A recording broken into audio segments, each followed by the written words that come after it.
Hi, John. Nice to be here. My speaker today is John Aaron, certified somatic experience practitioner and a mindfulness-based stress reduction teacher from New York. Today, I would like to discuss with John the question of finding happiness in a time of uncertainty. Such a small question, Anna. But it's actually one of my favorite topics. I actually recorded a whole talk on this for Tricycle magazine last fall.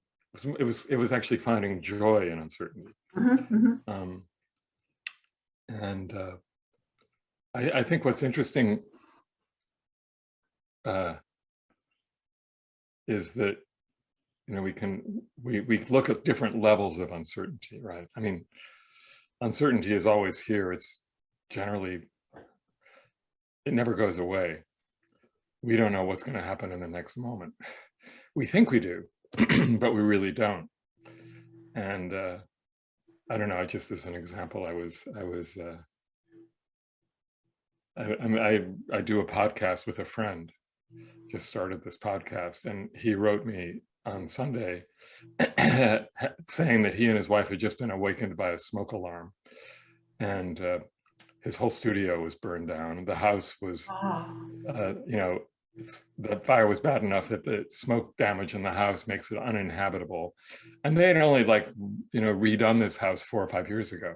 So it's like, that's the uncertainty that, one level of uncertainty. The other level of uncertainty is the weather, so it's, how do we work with uncertainty? And then in COVID times, we were all faced with the same uncertainty at once.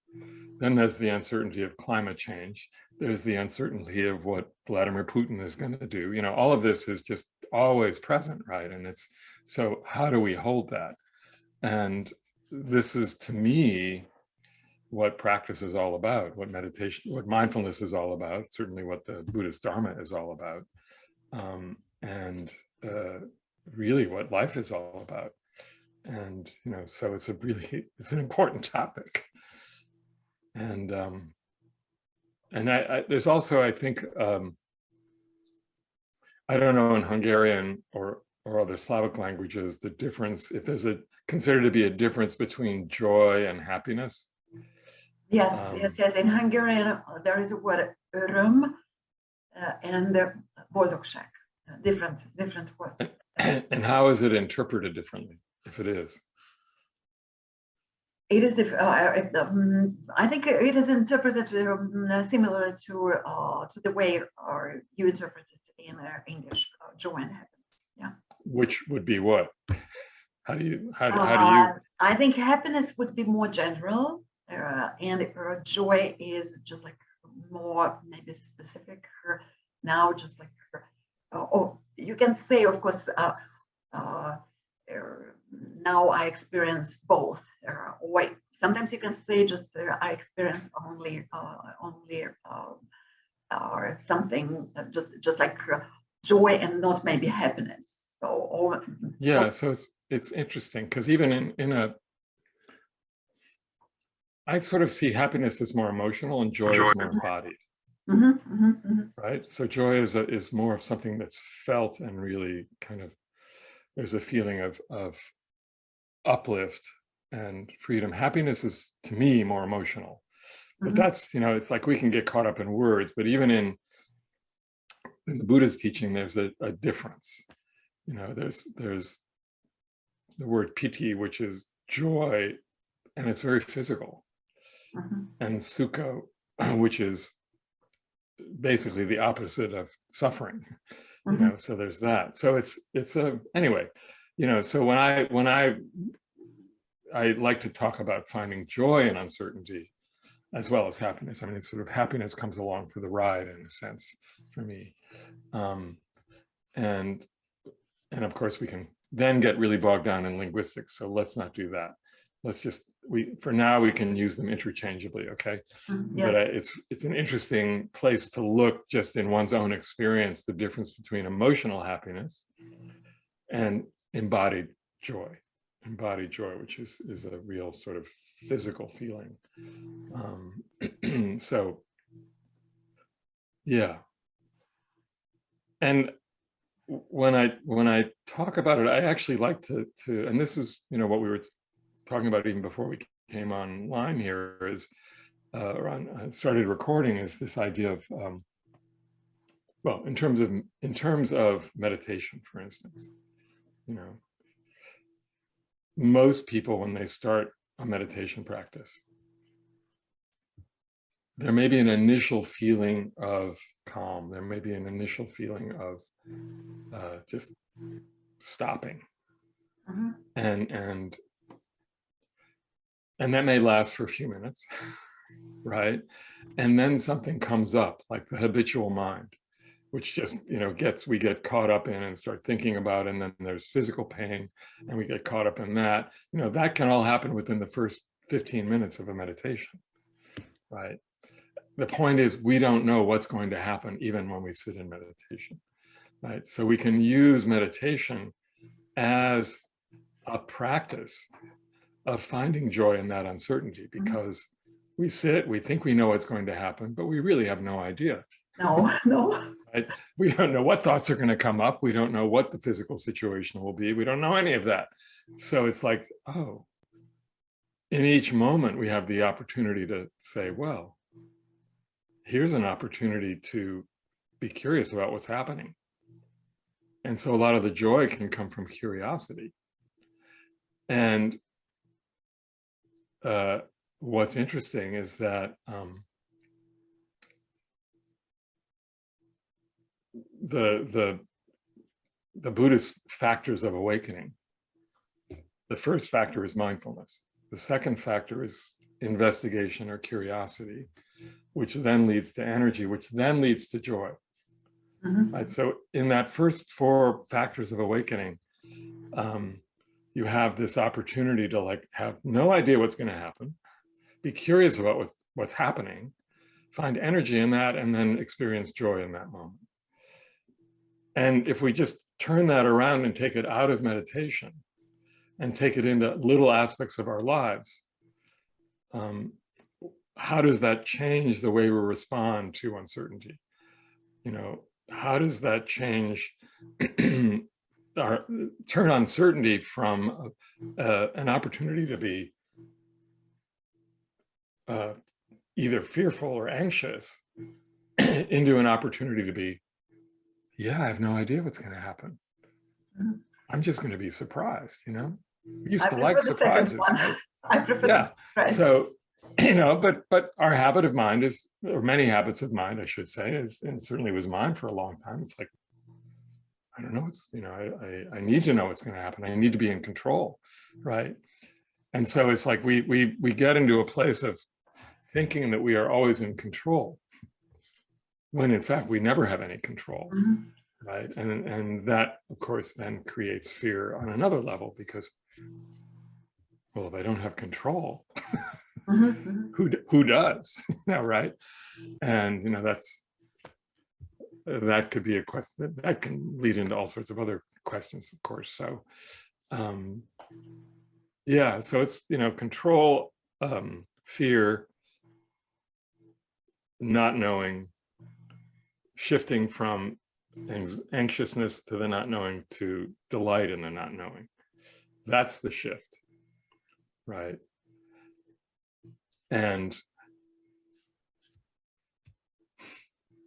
it's easy on one level for us to talk about this, because we have relatively comfortable lives, at least at the moment, right? And of course, it's another matter, for people who are not in such good fortune, or who maybe kind of either looking at, in the situation of Ukraine at the moment, God knows what is going to happen in the next, or people living near coasts, in the time of climate change. How do you hold that? That's the bigger question. How can you find joy in that? And that's a lot more complicated, but it is possible.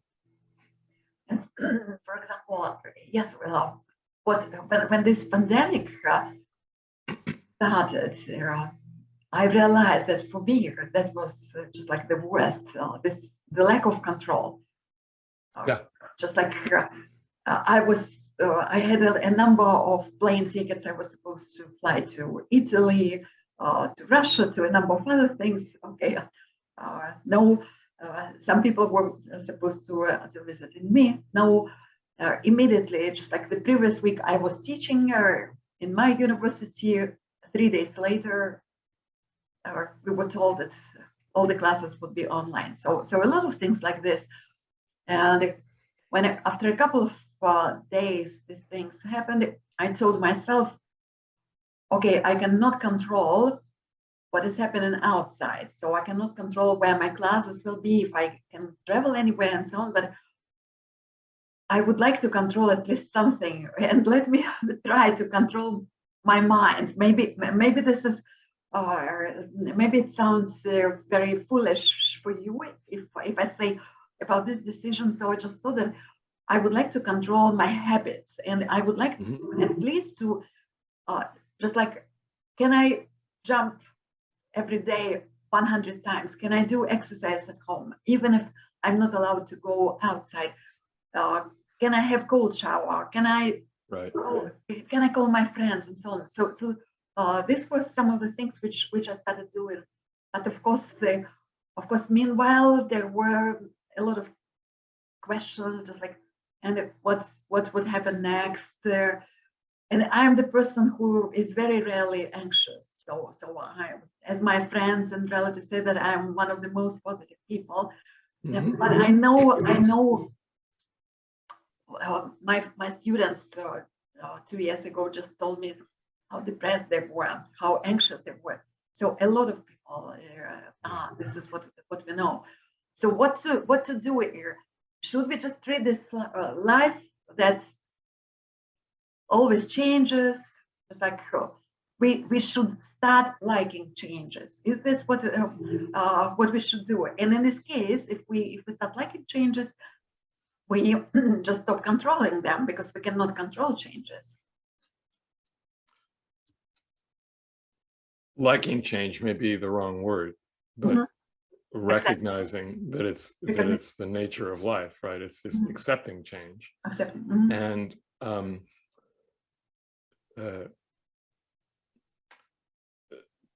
to go back to what you were just saying about, that period where we suddenly had to shift where circumstances changed. And I like to say that sometimes you can change the circumstance, at least temporarily, right? But the one thing you can always change is the perception of the circumstance, right? And so that's what we're talking about in terms of controlling the mind, as it were. You're just sort of like turning your perspective differently. So in the case of COVID, that was the circumstance, right? And the way you could change the circumstance was only by going online or wearing a mask and eventually getting vaccinated. You would change the circumstance slowly, but you still had to kind of, like, even just changing perceptions around masks, right? Suddenly I walk outside, and in New York, even now, even though it's the numbers have gone way down, people are just wearing masks for the most part, and on the subway, they're wearing masks, and I'm wearing a mask, and it's like, well, that's just normal now. And, so that's the circumstance just kind of changing it by itself, in a sense. And then the perception of the circumstance is like, and I was talking about this morning, there's letting go of something. So we're letting go of control. But in that moment of letting go, what are we letting in? Right? And what opportunity presents itself?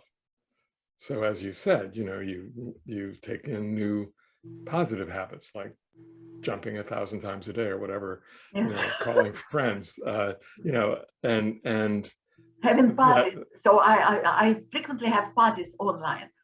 I have a lot of friends who parties online, who live in right, different countries. yeah, so yeah. So you end up connecting with a lot more people, you know, and that actually, yeah, I mean, things are uncertain, but in that midst of uncertainty, you want to connect with as many people as possible because that brings you joy.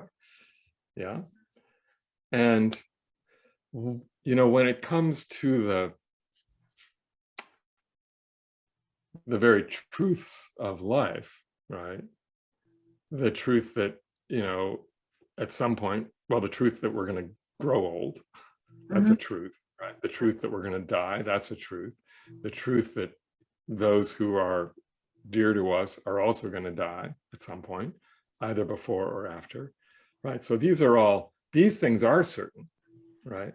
So there's certainty right there. But what's uncertain, right? So the certainty is those things will happen. What's uncertain is when they will happen, how they will happen, who they will happen to, and, you know, so those things are all uncertain. But can we find, as I like to say, joy in the certainty of uncertainties, or the uncertainty of certainties, rather, right? So it's like, okay, so these are certain, these are facts. I'm not going to live forever.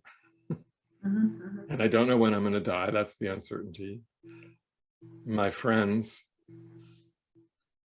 are not going to live forever. I don't know when they're going to die, right? I'm certainly going to get old, but we all get old in different ways, right? I don't know what that's going to mean. And more than likely, I'll get ill at some point, right? But I don't know what that will be. So it's like, so what's the perception that will make it possible to find joy in those circumstances, right? Or joy in those uncertainties, rather. The perception is, finding joy in this moment, right? Which is what mindfulness is all about. You mean in this particular moment, just like right now, here and now, to find joy. Yeah, yeah. And so one practice I like to offer people is simply, with each breath, it's a new life. And with each out breath, it's like you're dying into the next moment, right? And so it's, which is not an original practice. I mean, that's a very much a practice around, it's in a way, it's a practice of dying, right? And if we practice dying, then at the moment we die, it's not going to be a big surprise. And there might even be joy in that because, we're paying attention to that degree. So if with every in-breath, we're saying, oh, what's here now? It's a new life, and with every out-breath, we're letting that go. So it's like this continual practice of letting go and letting in, or letting go and letting go into the next moment. So there's that actually is ideally, if we live that way, we're always awake to the moment. Whenever we're with a friend, we don't know if we'll see that friend again. So we're really present with that friend, right? And anybody who's lost a friend, suddenly knows what that's like, right? And knows the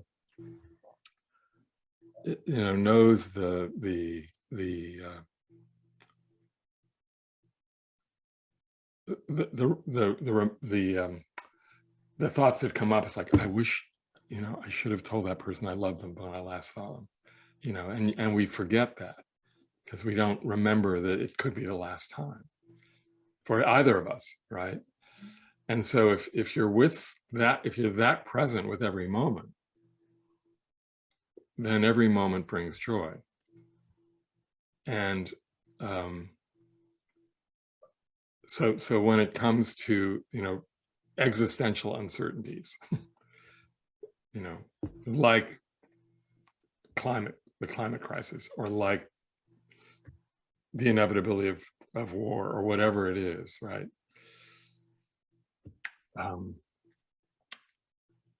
If you're so worried about the unknown that's in front of you, then you can never possibly enjoy the unknown, which is not even here yet.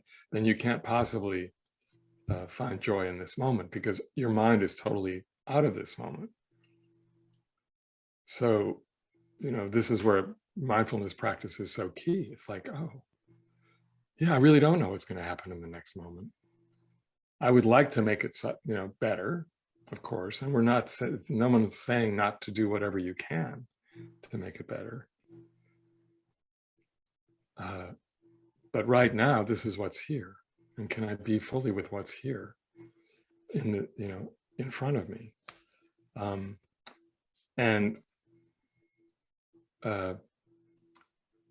If what's in front of me is not pretty,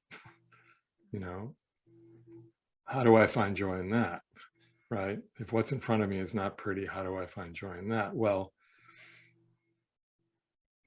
I think one possibility is knowing, letting go of a desired outcome and just being open to whatever the outcome is going to be, while trying to make it as good as you can, right? So, and again, admittedly, this is easy for me to say at the moment, but I have no idea. I mean, I could be like my friend, whose house burned down, basically, or, a friend who's suddenly ill. Everything can change in a moment. And even though I'm very comfortable right now, and, you seem very comfortable right now, anything can change, because we don't know. So all we have is what's here now, to be fully present and to find joy in what's here right now, to find joy in the possibility.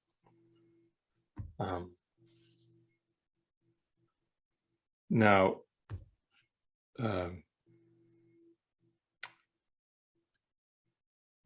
you had mentioned, when you introduced me, you mentioned that I was a somatic experience practitioner, and one of the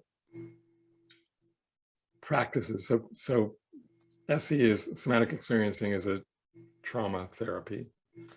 It's a modality of working with trauma. It's very related to mindfulness, because mindfulness is completely a somatic practice. And at its very basic level, if trauma is held in the body, trauma is held in the body. So, when one is able to sort of identify how it's held and where it is held, then one practices kind of recognizing where it's held and how it's felt, and also finding a place in the body which is a resource, right? So you're going back and forth between a place in the body which is resourced, and I should say the same can be helpful for people who are dealing with really serious pain, chronic pain, right? So the chronic pain is somewhere in the body, but the whole body isn't necessarily in chronic pain, and the external world is not necessarily in chronic pain. So you kind of pendulate back and forth between that part of the body which is experiencing whatever it's experiencing, which is not comfortable, which is not pleasant, and find a part of the body which is resourced. And so in that moment, you're just pendulating back and forth, and you don't know what's going to happen. But in the process of pendulating, you at least know that you can go to this place of resource and find, if not joy, find at least relief, right? And the relief itself can be somewhat joyful, at least for that moment. And so it's like, you have this, and then you momentarily have this, and then you have this, and you momentarily have this. And, in those moments of this, there's a moment of at least momentary joy, let's put it that way. Yeah. John, and I have a question. So it was about 9 years ago when I attended their 8-week mindfulness-based stress reduction course in Budapest. There are Gabor Fazekas was doing it, and it was absolutely great. And I also took part in a one-day workshop, which was delivered by a psychologist in Budapest. And since that time, I have watched numerous videos, hundreds of videos, almost all the videos by John Kabat-Zinn, a lot of videos by, for example, Dalai Lama, or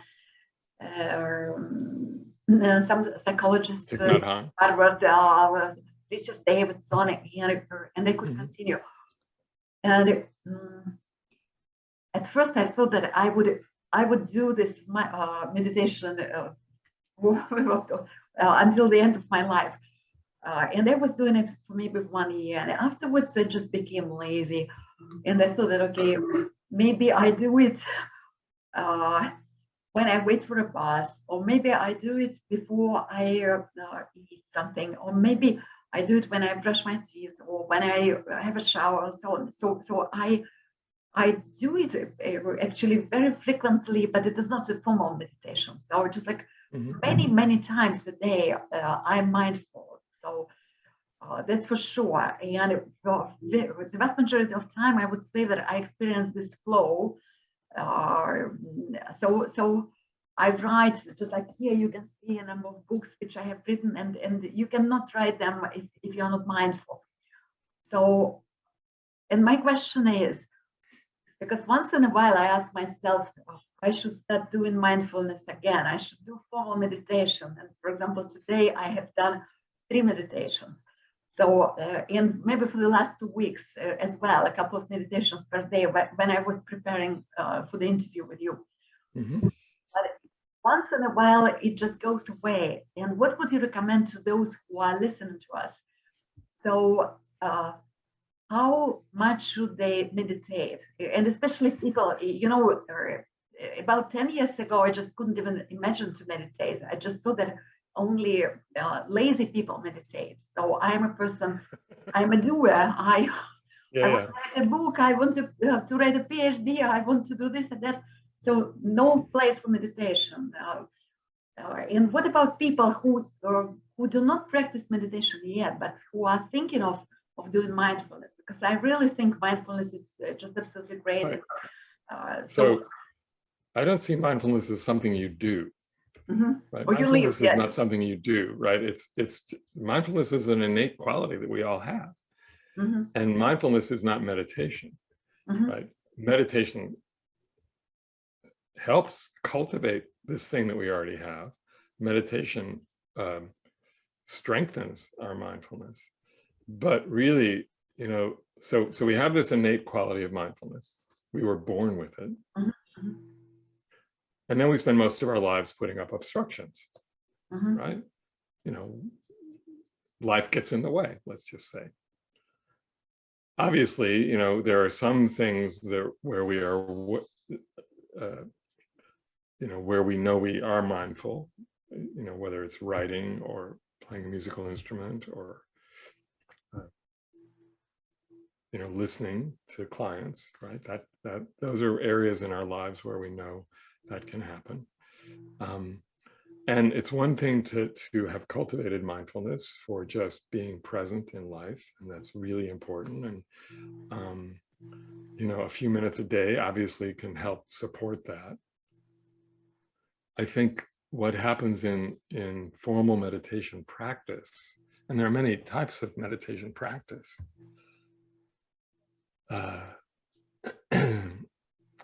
we start to see more and more of these obstacles that have become kind of rooted in our being, right?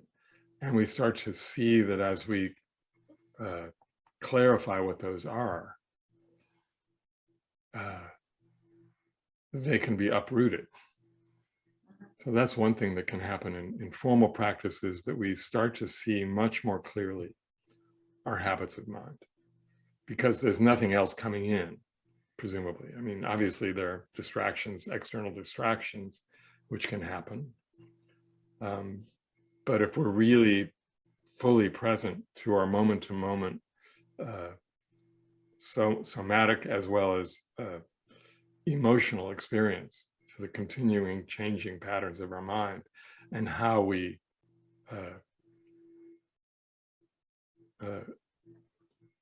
work with that, that's what can happen in formal practice. And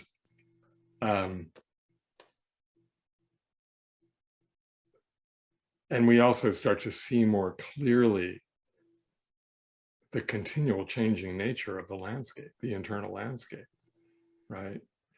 And realize, wow, you know, I thought I was this, but this is always changing. And so, you know, what happens when we realize just how much the mind and the body actually are continually changing? For me, what happens, or what happened and still is happening, is just like not taking myself quite so seriously, right? And it's often defined as getting out of your own way, right? So you realize that once you let go of trying to control life, and you realize life is just living through you, or through this thing which you call you, once you start to experience that, then you can really kind of let go into the flow of life. And those things which you naturally do, you know, where you naturally are in a flow, become that much more meaningful, right? Because you're not taking credit for it necessarily. It's just happening, and there's no attachment to it. And you know, just for example, I will show you the last book. So this book was published just a couple of days ago with the wonderful title, two wonderful colleagues of mine, and one is from US. Another one is from Switzerland, and two colleagues of mine are from Budapest. And just like, for example, when I write, and these are also some books which I have written, when I write, this is what I really experience, this flow. I do not understand where an idea comes from. So right. I simply don't understand how even an idea to write a book comes from. So just suddenly, right. Certain things come to my mind, and one of the reasons I went to this mindfulness course program was just like, maybe I would have many more great ideas. Because I don't know. So yeah. Because for me, I'm a university teacher, I'm a practical psychologist and a scholar, right, and also a writer. It's very important to have a lot of ideas. But of course, if we think about ideas or thoughts, which actually just today upon meditation, a couple of things came to my mind. Now I don't remember them, but I was so surprised because I hadn't had those thoughts for many years. And suddenly you are sitting and suddenly something comes to your mind. And what to do, for example, if someone who, for example, is unemployed, or someone who is in physical pain, or is in emotional pain, or someone who is next to the person who is in pain. So is it possible to implant, for example, some positive thoughts? Because, you know, I have studied a lot of positive psychology, and my degree is also in practical psychology, and I have read a lot of things about like affirmations. I am good, I am clever, and so on. So I don't really like dealing with this, because I think it is not natural. So simply, your mind might not believe it if you say that I'm the most talented person in the whole world, or I am the most beautiful, but as they say, for example, sportsmen, they imagine, or their coaches teach them how to imagine, for example, that they win, or how they do certain things. Right. So could you talk about this?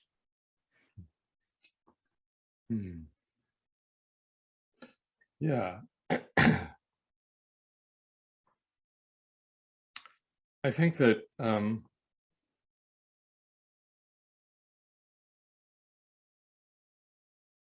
so if I'm in pain, emotional or physical, I've been fortunate in my life not to have too much physical pain. But if I'm in emotional pain, well, I don't necessarily try to replace it with something else. I recognize that I am not that, right? The experience is happening, right? There's the feeling that arises with sadness or jealousy or any number of, let's call them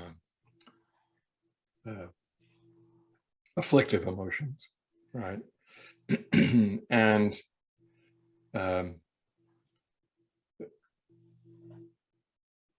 one way of dealing with an afflictive, the habitual way of dealing with an afflictive emotion by many people, would be either to push it away, not want to turn toward it, or to distract oneself by, watching a funny movie or something like that, or by drinking or drugs or whatever. I mean, those are ways of, common ways of dealing with afflictive emotions.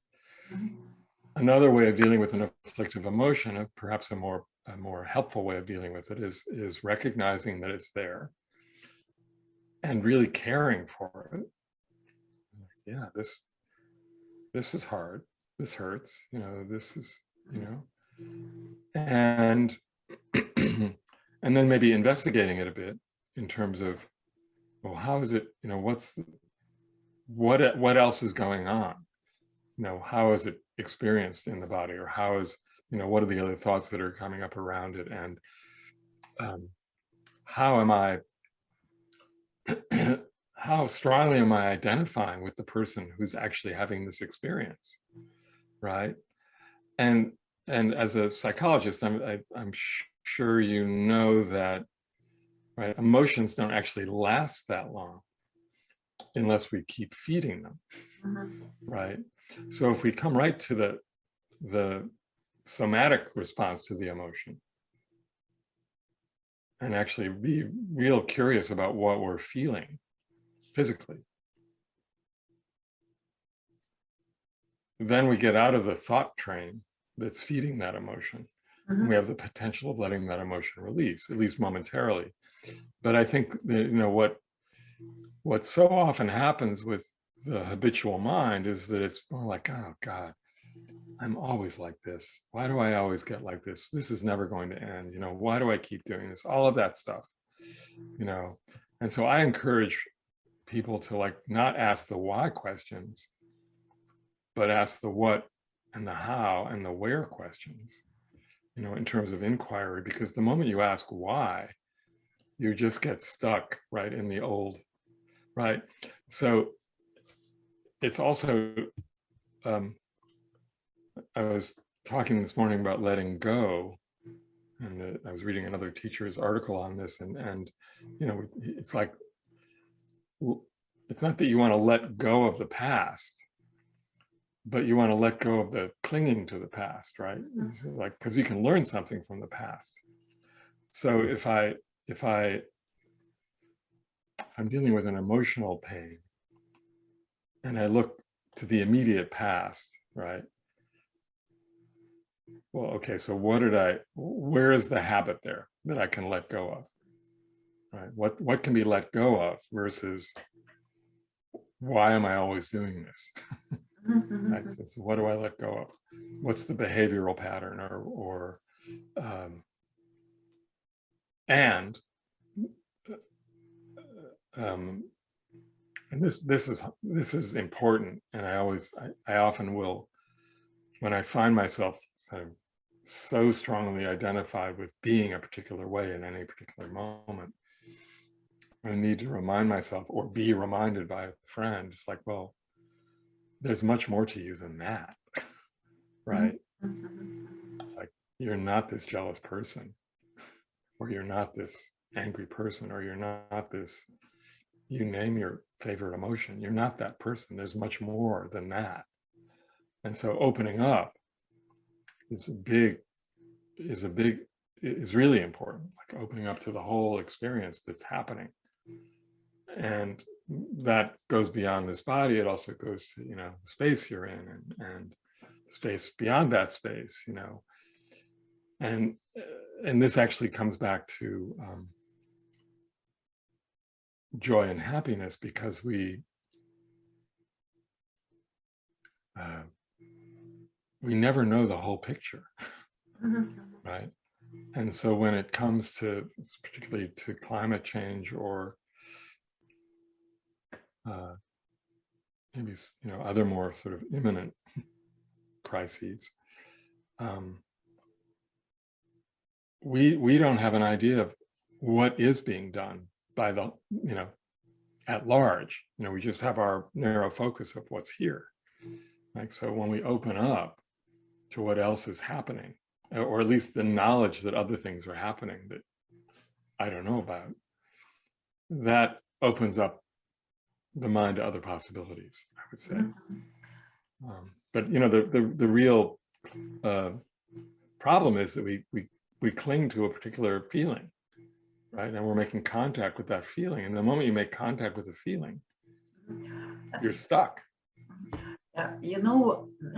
I myself, so I have just been thinking while we're talking that I cling to the emotion of joy. So I like having joy, and most frequently I am joyful, and it's very, very rare, just like I can be sad.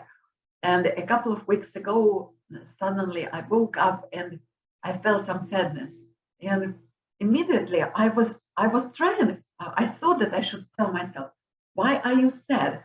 And immediately I thought that it is not a good idea, because I know that if I say, "Why are you sad?" it means that I'm not a friend of my sadness, or I should befriend my sadness as well. So, and especially, there are some people, and around me, there are some very radiant people who are almost always very happy.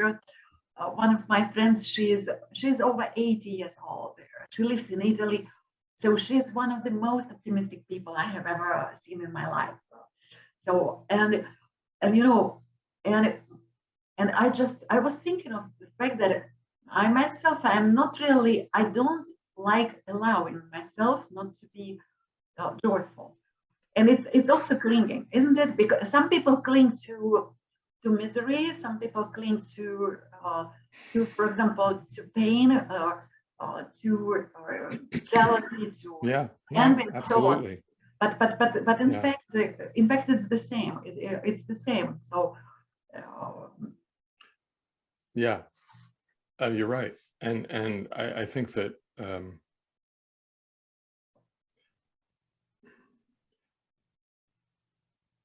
clinging to joy, though, is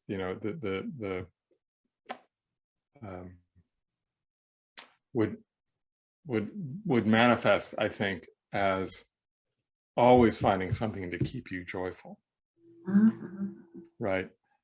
In other words, you're I don't know how familiar you are with Monty Python. A little bit. So there was years ago I watched them. The controversial movie, Life of Brian. At the end, I watched it. Right. Yes. That song, like, always cling to the bright side of life. Yes, right? yes. And well, okay, that's not a bad statement, of course. At the same time, if you don't allow yourself to feel any other way, then something is, there's a difference between not allowing yourself and not, I don't think it's possible to have a life that's just 100%. Of course, no, it's not possible. Happy. On the other hand, so if one looks at people who are historically, people who are, truly awake fully, they certainly experience other emotions, right? They have emotions. It's like they have, emotions like happiness, joy, and they have emotions like sadness and maybe even anger. But they come and they go because there's a recognition that whatever is arising is going to fade away, and that's the way it is. But if we cling to it, whatever it is, then we're going to be suffering, whether what we're clinging to is misery or what we're clinging to is joy or sadness. And so or what I should say is clinging to is happiness. And in that acceptance, which isn't to say we don't want to change it, right? Or we might have a desire to change it into something that's better for the world, if not better for me, right? At the same time, here it is. So if I'm going to be resisting it, I'm going to be miserable.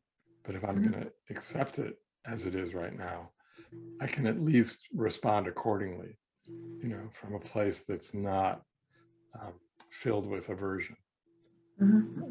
That's what's so important. And it's hard, right? Because our minds are very habituated to something else. Aspects of mindfulness are waking up to what life is presenting us with moment to moment, but waking up with an attitude of curiosity and an attitude of compassion. So, that's key. And so there was something else, when you were talking about, being with someone in the midst, right?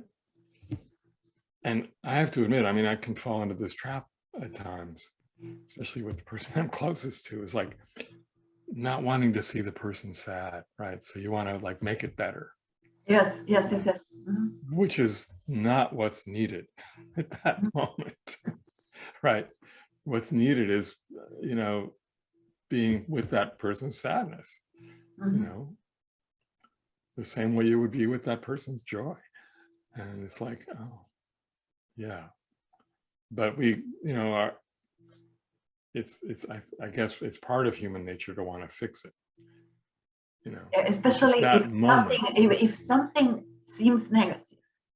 So if something seems positive, this is fine.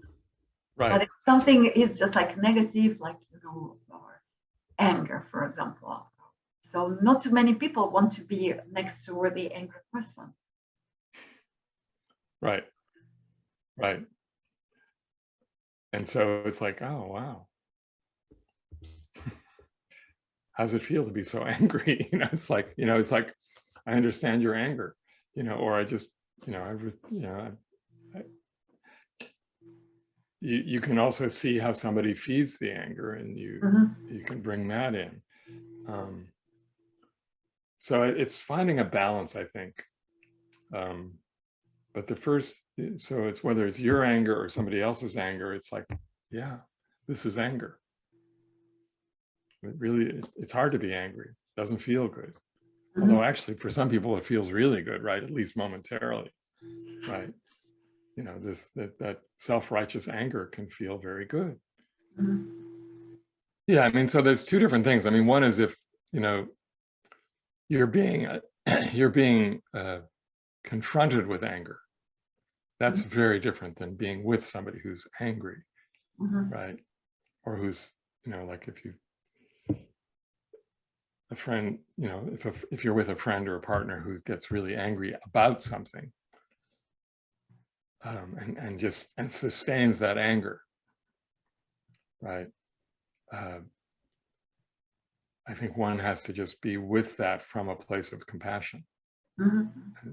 On the other hand, if somebody's attacking you with anger,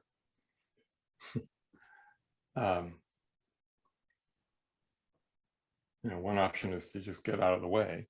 It's like, oh, but if you respond to anger with anger, of course, it just creates more anger, right?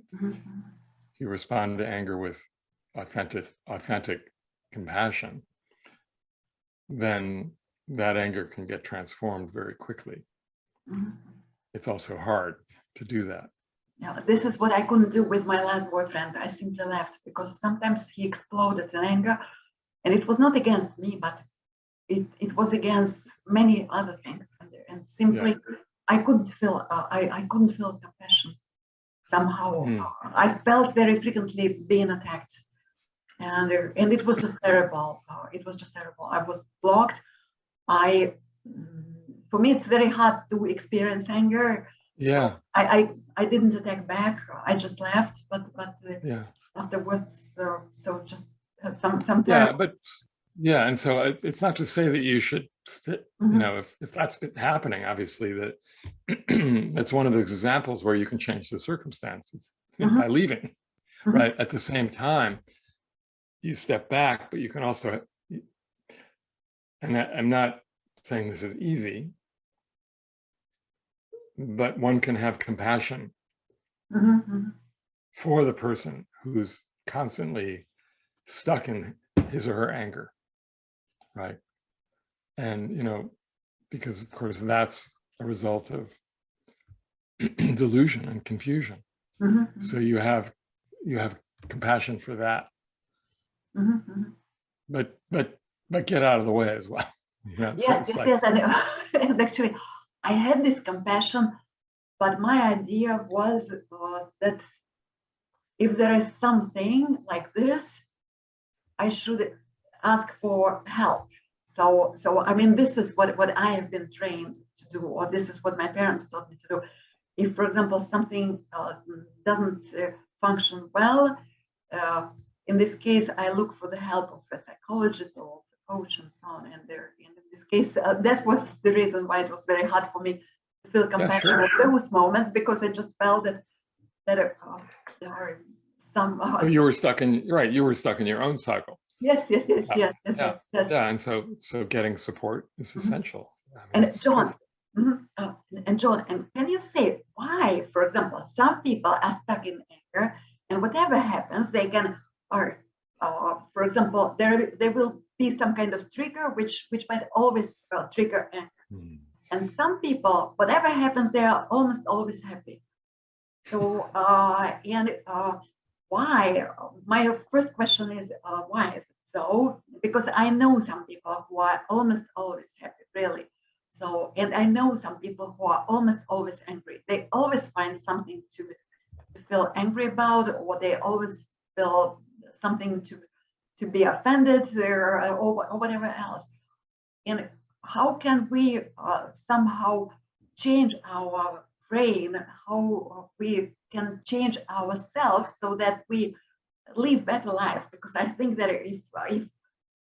if we experience more positive emotions, in my view, at least, our life is happier. So that's for sure that our health is better. So that's for sure that we can work much better, and we will have much better relationships. So if we are happy people, so how should we? How can we do it with ourselves? Well, I think that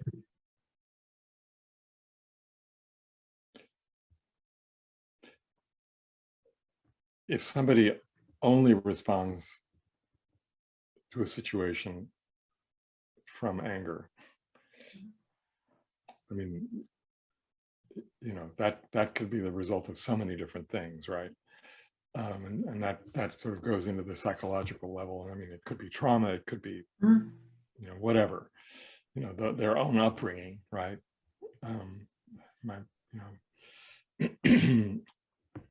But one quality of mindfulness, which is not necessarily highlighted for whatever reason, is the protective quality of mindfulness, right? So one of the images is the like a guard at a castle door, Mm-hmm. you know, who's only letting in thoughts or emotions that are going to lead to wholesome response, to skillful response. Mm-hmm.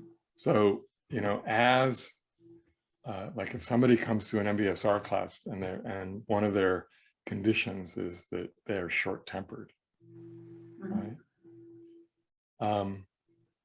As they start to see the process of their mind more clearly, they can see the physical response to anger. They can experience it, and they know in that moment to look more closely as to what's really true, Mm-hmm. right? Like, oh, actually, this isn't you know, whatever it is that sparked the reactive mode of anger. They'll see that it wasn't actually about them. There was no threat to them, right? So in that moment, a shift can happen, Mm-hmm. right? Yeah, This yeah. is the power of mindfulness, because it's like, oh, right, if I act this, and the other aspect is like, yeah, if I lash out in anger, that's not going to be helpful. So, you know, what your thoughts become actions, right? So if your thoughts are thoughts of anger or thoughts filled with anger, then likelihood your action is going to respond from anger. But if you see those thoughts clearly and recognize, oh, this is not going to help this circumstance, Mm-hmm. then there's the possibility of transformation right in that moment. Mm-hmm. Yeah. And for example, in the moment, if you have such thoughts, for example, which are full of anger, how can you transform them into something more positive or something which can bring joy, not only to you, but to some other people as well? Sure. Well, some would say that simply seeing it will transform it. Mm-hmm. That might happen. And of course, in the moment, that can happen, right? It's just as you see it in the moment, you let it go. That thought is not helpful. This action is not going to be helpful or skillful or wholesome, whatever, you know, it's just going to lead to more stress. Mm-hmm. Yeah.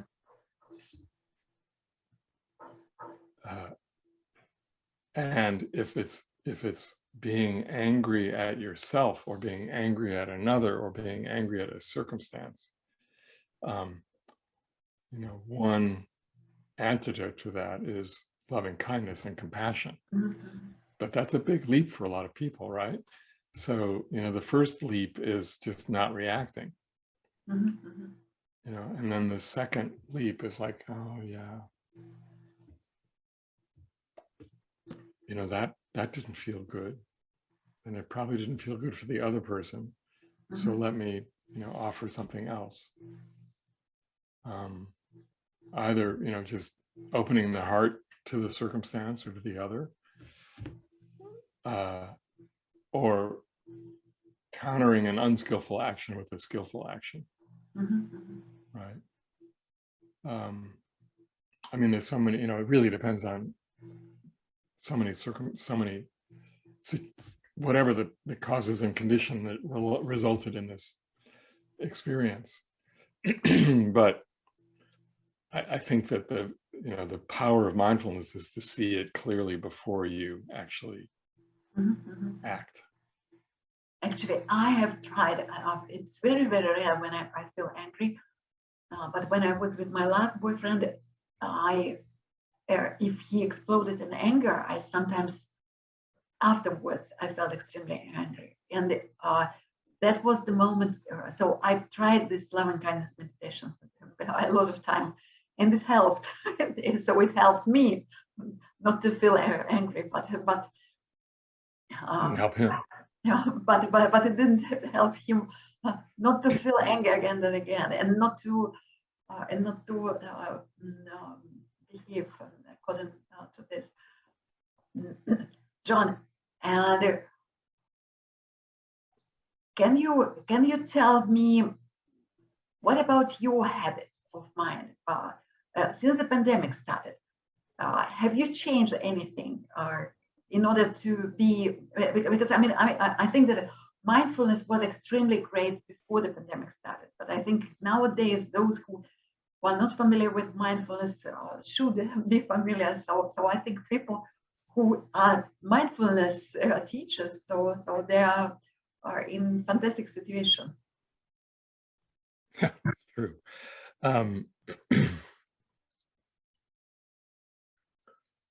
Well, I think that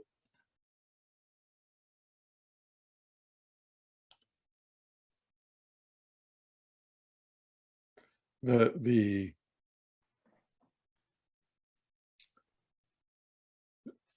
pandemic itself exposed so much about society, and I think the one thing that the one habit, unhelpful habit, that I probably changed was not always trying to make things better because I couldn't, you know, and definitely kind of recognizing that I can only I can only contribute to my circle, let's call it. And actually that's not insignificant, because if we're all contributing to making our circle better, then the world will get better. And so just like letting go of the notion that I can't do it all, or I can do it all, but I'm never going to do, you know, because what happens when we find ourselves in that place of wanting to just do better, you know, we're thinking of it often, or at least I was thinking of it often, as like, but I can only do so much, so why should I bother? Right? Until I realized that, oh, well, actually, what I can do is enough. Right? As long as what I'm doing is skillful and helping, you know, and contributing in a positive way, however small, right? That's enough. That's enough, because that's what I can do. And not to find, you know, because otherwise it's just a hopeless feeling, right? So it's like letting go of hopelessness is a big thing, you know, because when you let go of hopelessness, then you open up the possibilities. And so, you know, I'm about to start a class with a colleague, which is called Embracing Climate Change as a Spiritual Practice. Oh, that's great.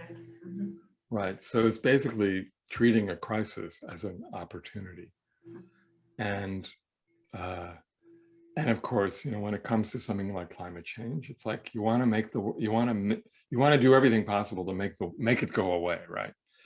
And you know, that's not going to happen in the way that we think it's going to happen. We don't know how it's going to happen. You know, we don't know what's going to happen. So it's like, okay, well, can I be with the not knowing and still do whatever I can in whatever small circle that is, to have an impact on something, you know, on my little 10-block region or whatever. Yeah. So when you recognize that, or when I recognized that, you know, that I didn't have to like save the whole world, you know, or, you know, this building didn't have to save the whole world. All this building has to do is, you know, take care of itself in a positive way, and that spreads out. So, and that, you know, that comes also with teaching and teaching new teachers, because you start to see how quickly it spreads, you know. And I'm blessed to be able to teach, so that you know, as I bring this into other people's lives, that has an impact on the lives around them. And I don't see that, you know, I know that it happens, but I'll never see it necessarily. but that's okay. I don't need to see it, right? You don't need to see the proof of something. You know, if you've watered the seed, you just hope that it works. And then, you know, when you train other teachers or new teachers, and you realize they're going out to do the same thing, you know, it's like, oh, right. So there's this continual expansion. And you know, the great teacher Joanna Macy speaks of this the great turning, you know, which is really the more and more people who start to see the truth of reality and the truth of mind and the capacity of mindfulness and the capacity of compassion, then that changes everything. When we're not so cocooned in our little world, and see beyond our little world, but also recognize that we just have to take care of our little world, knowing that other worlds are taking care of themselves too. That creates something big. So I think what's been interesting in these last 2 years is okay, so the world is confronted with something, and we're all confronted with it at the same time. Now what do? You know, we take care of ourselves and take care of others around us. And, you know, in my case, that I've been fortunate because I have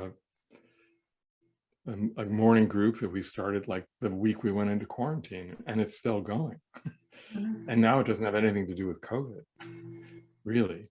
It has to do with people's need to be supported and as a result support others. So, you know, it's like seeing that more clearly has certainly given me hope. Yeah. This is great what you have said about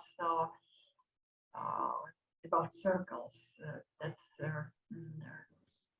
you create something within your circle, just like within the frame of your influence. Yes, actually, when the pandemic started, I immediately just asked myself, what can I do for my family, for my relatives, for my friends? 1 week later, Zoom party.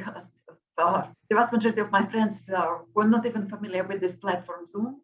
Sure. But anyway, I explained to them how to do it. And with students as well, in a couple of weeks' time, we started having classes online. And since for more than 10 years, I have been really interested in the psychology of happiness. And I've read a lot of American scholars, for example, like Sonia Lubomirsky and a lot of other scholars, and also John Kabat-Zinn also talks about just like the power of gratitude, and for example, even if I had classes of like introduction to linguistics or morphology or syntax or theory of communication, for many months I told my students, so just like every day you write the diary of gratitude, or every day you call someone who is in need, and the first 10 or 15 minutes of each class was just, we talked about this, and beautiful, really great. So it was great because I felt my responsibility for them. And John, and for example, what would you recommend if anyone listens to us? And we have been talking for a little bit more than 1 hour. So what do you think? What if listen to us and they're still listening? so for example, if someone would like immediately to feel happier, immediately would like to feel more joy, so what to do? Could you share some life hacks there? Are there any? Yeah.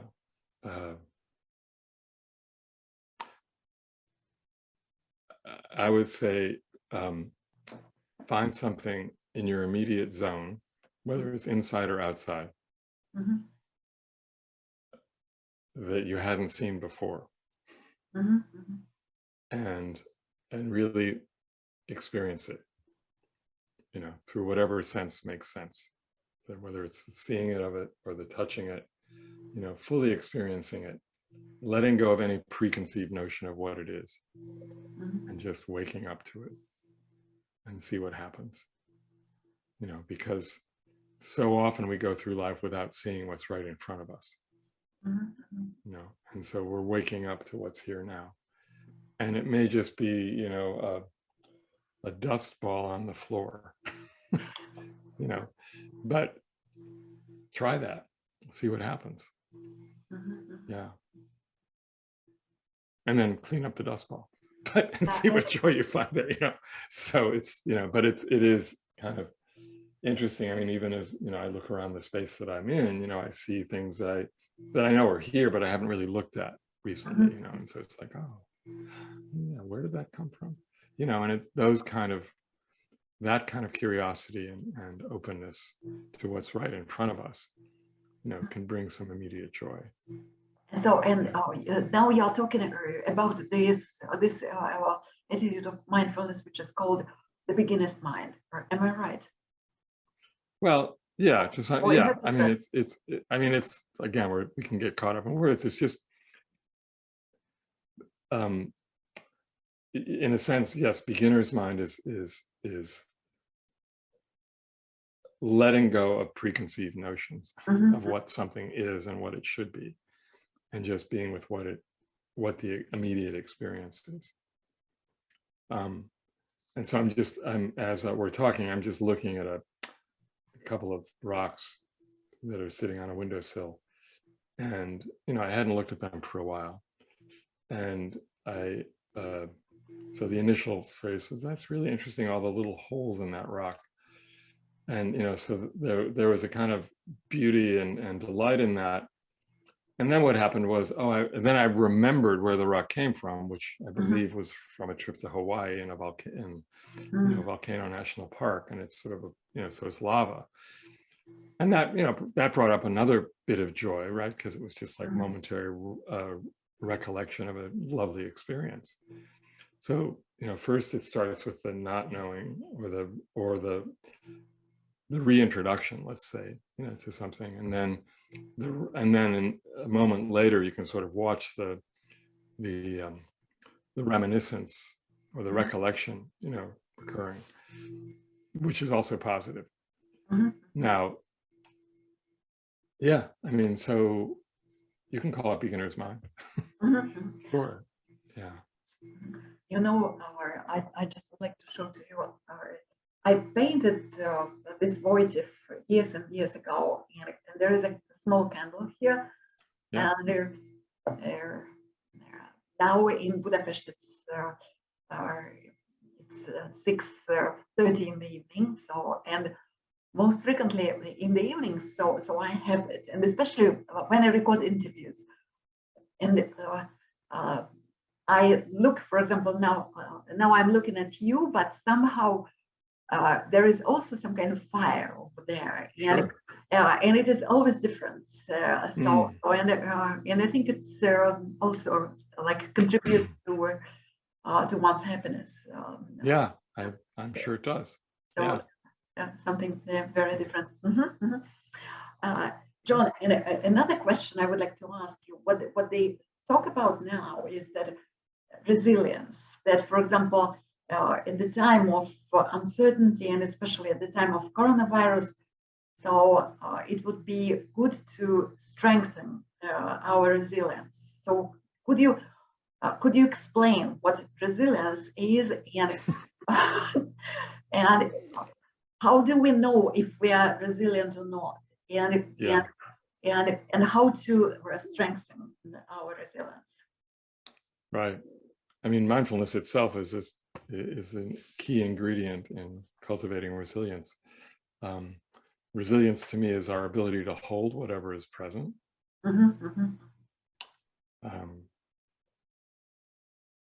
And that's one aspect of it. The other aspect of it is, I think, when you get pushed over, to come right back, right? So it's like,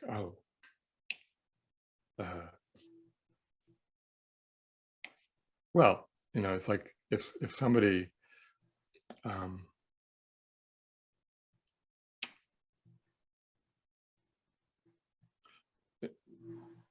if someone, attacks you in some way, right?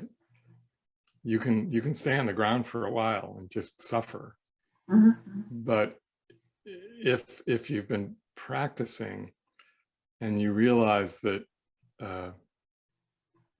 there's something beyond that, right? Then rather than staying on the ground, you actually get up. And or maybe it's better to run away, because sometimes if that might be too, depending on the situation.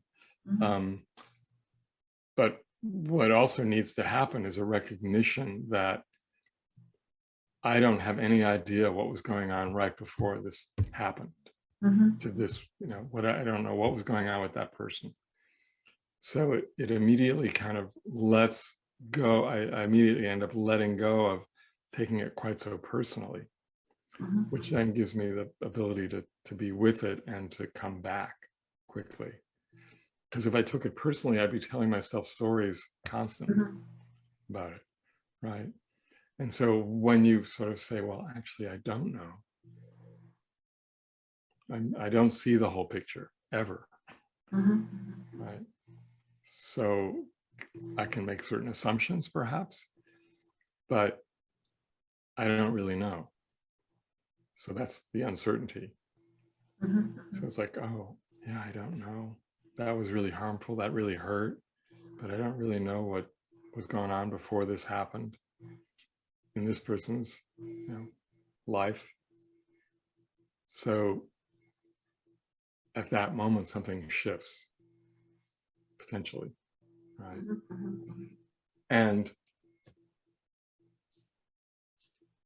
I did some work with the New York Police Department last year and hope to be doing it again soon. But the class was actually called something to the effect of mindfulness training for resilience and I think resilience was a big word. I can't remember the exact title of the class. And these were officers who had they volunteered to take the class. They were offered the class because they were a group of, I don't know, 700 or 800 officers who had some experience in the last 6 months that was above and beyond the normal stuff that police go through already, which is in itself enough. Yes. And so there was a gentleman in the class who I think at one point when he was on duty, he was responding to a domestic disturbance situation and walked in and they pointed to a crib, and there was a dead infant in the crib. And this officer happened to have just had a newborn. So, that was a rather powerful. And so he was telling me that like he would wake up in the middle of the night and just always walk over to the crib and make sure their infant was okay. And so it was like, so resilience would be the capacity to hold what you experienced in this one situation, right? Recognize that that's that truth, but then there's another truth over here, that we don't get stuck in the stories, but we actually are present with what's true right now. And because otherwise, we just keep replaying the same old thing. And that will not, that gets in the way of any sort of resilience. Resilience is the ability to hold, not by turning away, by turning toward it fully, by recognizing what's here, by, turning toward it with compassion.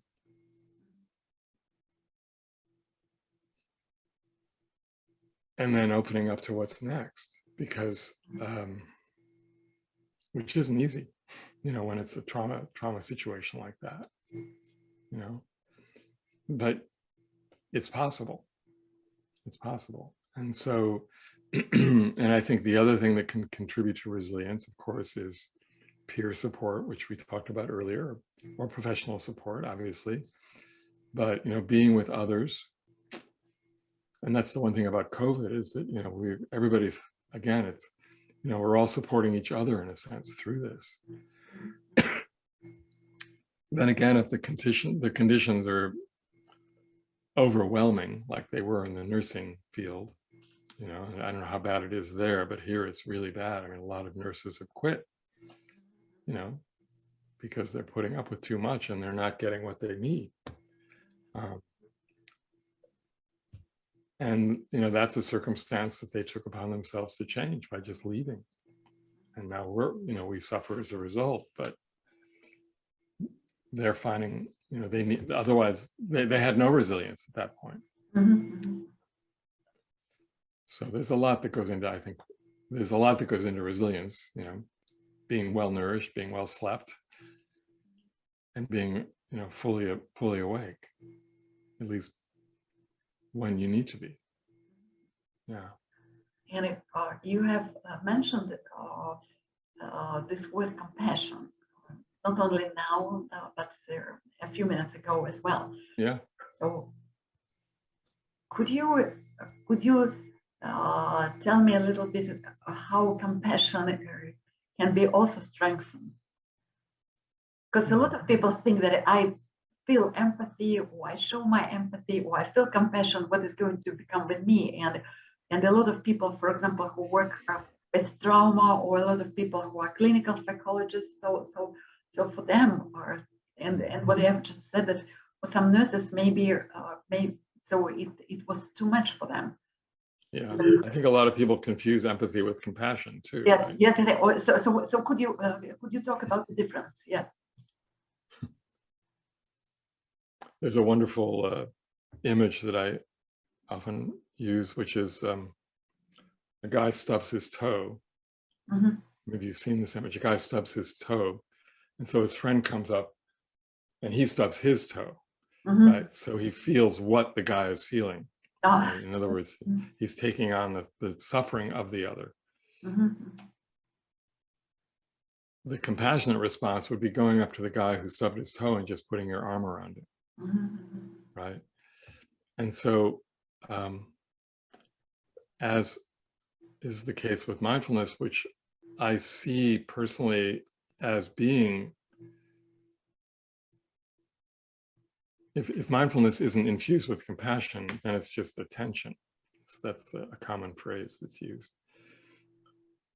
So mindfulness is in itself, and we are ourselves innately compassionate, but like being innately mindful, we put up a lot of obstacles. So I think, the notion that one can just go and do compassion, that doesn't work. You can't do compassion. You just have to be compassion. And the moments where you fall into the trap of, I need to be compassionate, then you're never going to be compassionate. Okay. Because it's not an ego thing. It's not about the I, right? It's just simply being present with the other. And I think what happens is that we fall into the doing mind. I need to do something for this person, right?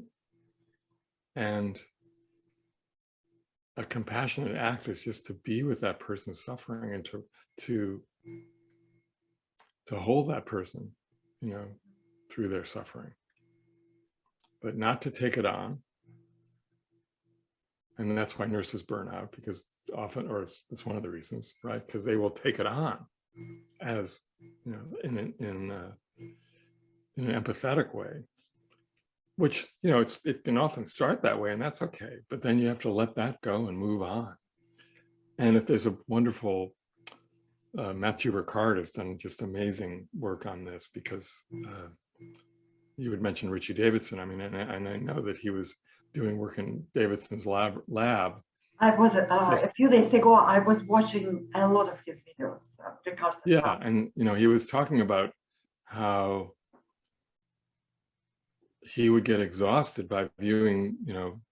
They would hook him up, and they would show these videos where he was supposed to just be empathetic to what was going on, and he was exhausted. And they said, well, do you want to go have a break? And he said, no, I need to practice some compassion. Yes. And it uses a completely different part of the brain, turns out, than empathy. So I think the first recognition is that it's not something you do. It's just not something you do. It's simply a way of being. And when we're with a person who is struggling, when you notice yourself wanting to do something,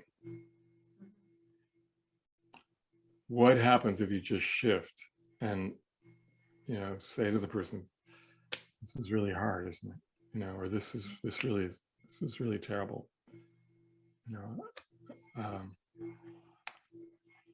Without trying to sweeten it, but just be with that person.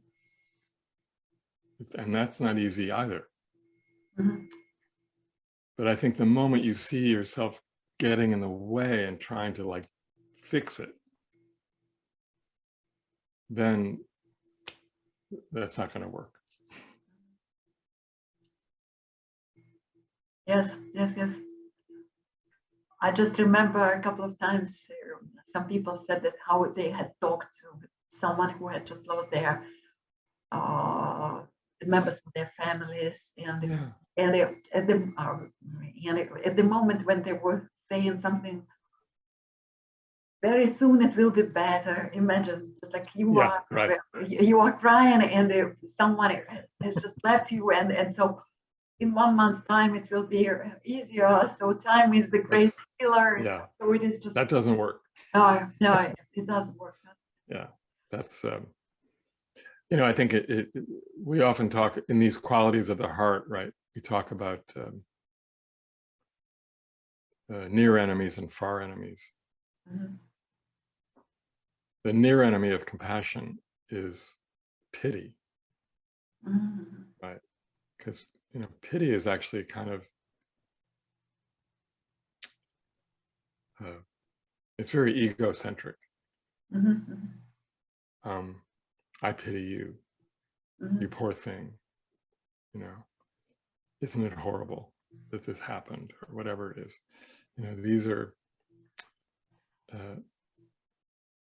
These are not helpful qualities, but yeah, this is hard. Or this must really hurt. Yeah. As opposed to, yeah, you'll be better in a month. It's like, who says, and that is so, yeah. But that's because we're discomfort. So often we are uncomfortable being with people who are suffering. Yes. So that's why it's like the response is to try to make myself feel better by making them feel better. And that generally doesn't work. Yeah, yes, because I think that actually people's general assumption is that just around me, people should be happy. If I can contribute to happiness, I do it. So many people might have this thing, but in fact, very frequently we cannot do it, or most frequently we cannot do it. And it was about 3 years ago, 4 years ago, 4 years ago almost, when my father died, and he died in Moscow, and I was in Moscow just I left Russia just 1 day before he died. So he was very weak, but I didn't know that he would die in one day time. So as soon as I learned about it, I wrote to maybe like 10 friends of mine, and almost everyone called me or wrote to me a letter, and it really felt just great. And someone didn't do this. So and for me that was, and it was not that I wanted words of pity, but somehow I just wanted this person to show compassion. So and I know that actually a few years before that, one of my friends, she lost her mother. It was completely by chance. I called her that particular day, and she told me my mother had just died. And afterwards, months later, we were talking. Basically, I was listening. I asked her just a few questions. And of course, I didn't say that it would be better. So I didn't say it would be better in 1 month's time or so. Right. And a few months later, she told me how important that conversation had been for her. So I was the only person with whom she could say, she could share that.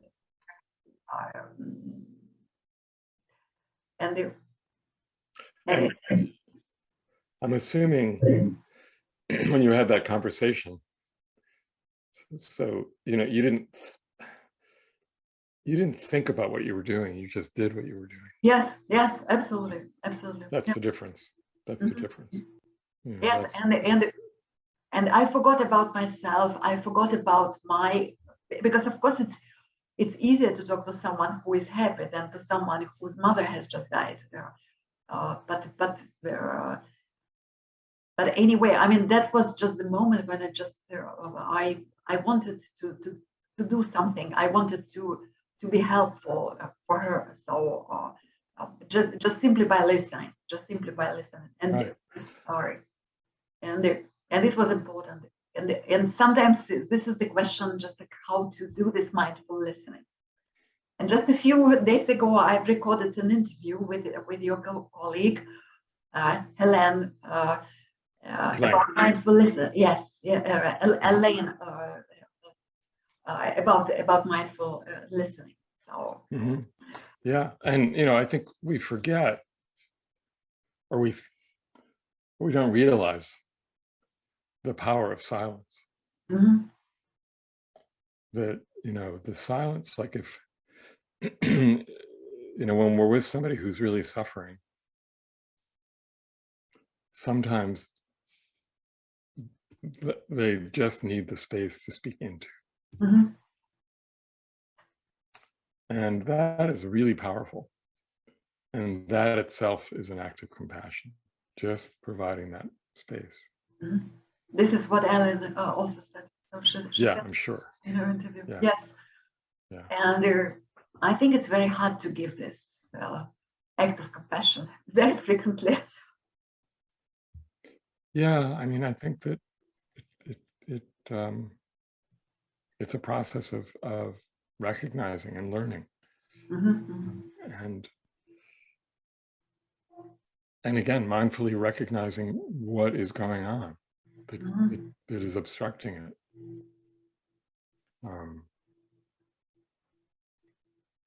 Yeah, but it's so important.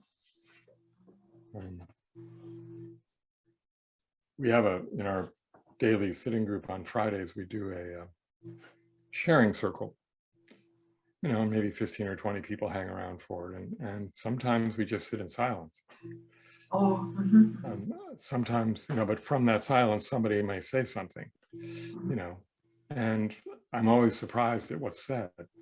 And there's no response to it. It's just speaking into the silence. And for many people, that's really helpful. And it's like, this needs to be said right now, and so I'm just going to say it. And they're held in this kind of compassionate silence. That's the only word I can use for it. The only words I can use for it. Yeah. So it's a lot here. Yeah. And you know, I think that just getting back to the original topic, because I actually have to get to another appointment, is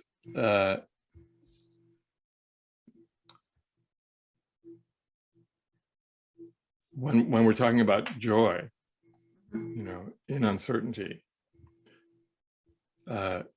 it needs to be supported by a compassionate heart. I mean, that's really where, you know, it's like, yeah, this could be really bad, and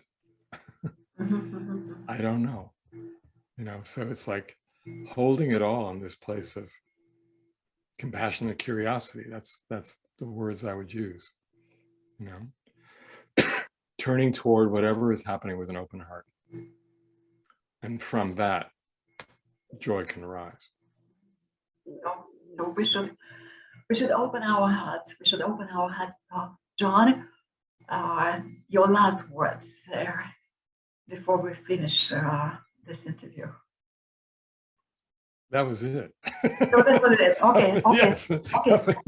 Okay. So we open your heart, and just open your heart to the not knowing, and just, you know, be surprised. Thank you very much. Pleasure.